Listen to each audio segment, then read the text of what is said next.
Hai semua, Assalamualaikum semua. Bersama dengan saya di channel YouTube. Channel YouTube Ikuan. Sekarang ni saya berada di kampung Seri Melanti. Maklumlah, hari ni saya cuti kerja. Hari ni saya buka puasa dekat sini. Bersama dengan keluarga tercinta. So, ini bau sikit. So kat dalam tu saya tak nak masuk dalam sebab saya nak tidur. Sorry. Okey. Amai lagi. Sekejap lagi dia orang datang. Ini sekejap lagi saya berada dekat sini, dekat kampung saya. Di sana kampung yang menarik. Baik, ada yang berbincang tu. Mama pak, jap. Okey, ini dia. Di sana kampung ya.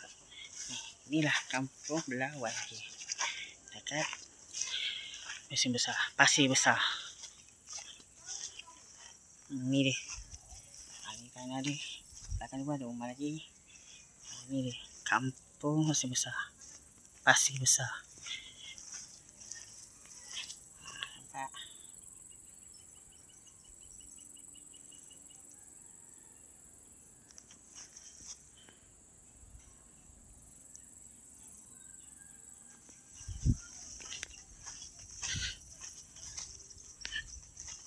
Ramai yang berubah.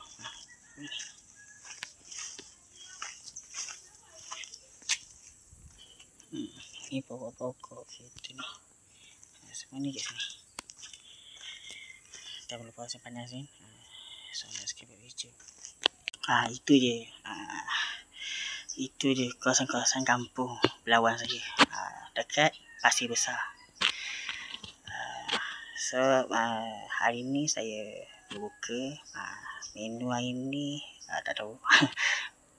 Menu dia adalah masakan mak saya masak sini, nasi berani ke apa, tak tahu. Okay. Sekarang ni saya berada di kampung. Saya duduk kat ni.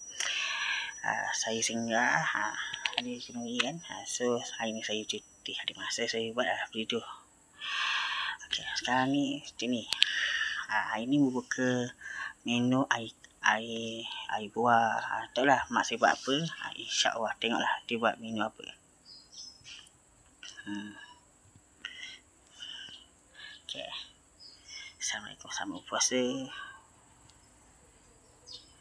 Akan bersama dengan saya di channel YouTube yang akan datang, insyaAllah.